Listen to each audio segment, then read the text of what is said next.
Suspect nagda-diet pero hindi pumapayat. Suspect. Matakaw daw pero hindi tumataba. Suspect maganda daw pero pangit. Sabi mo? Go. Suspect. Mataba daw pero payato. Ano? Suspect buntis daw pero hindi halata. Bito ba lang nga to? Pakita mo. Sinin. Suspect. Mapangit daw pero maganda. Suspect. Sobrang takaw daw pero kalansay. Dito nagkakalansay Suspect. Melody daw pero kurumi. Be, melody lang be. Ayan be. Eh, balit mo yan. Oo. Bakit may kasama? Siyempre, kay ibigan niya. Suspect. Masipag sa labas pero sabay ang tamad-tamad. Secret lang. Ayoko nga. Suspect, naglilinis daw pero hindi naman totoo. Uy, secret nga lang yun. Huwag mo kasi sasabihin, papansin ka ba? Oo. Suspect. Tomboy daw pero babae naman. Uy, hindi. Kasi... Suspect, nagnanakaw pero totoo. Anong totoo?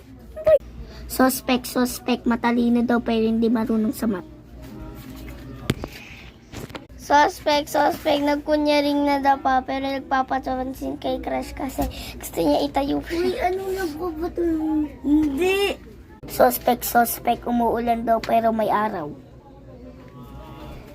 Ulan kaya? Babasa ako. Uy, ulan ba?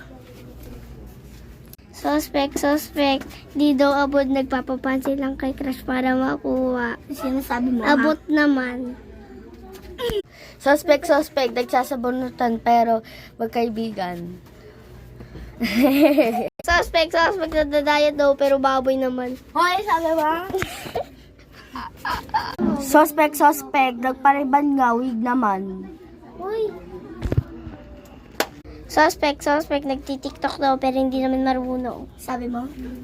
Suspect. Kumakatok sa pinto ni crush. Suspect, nagkunyari na nahimatay pero nagpapapansin lang kay crush. Ay, sabi mo? Kanina ka pa. Suspect. Marunong daw mag-makeup pero hindi naman. Bobo kasi kitagayo kasi sasagro. Mukha ka bang Suspect, nagkunyaring buntis para idala ni crush sa hospital.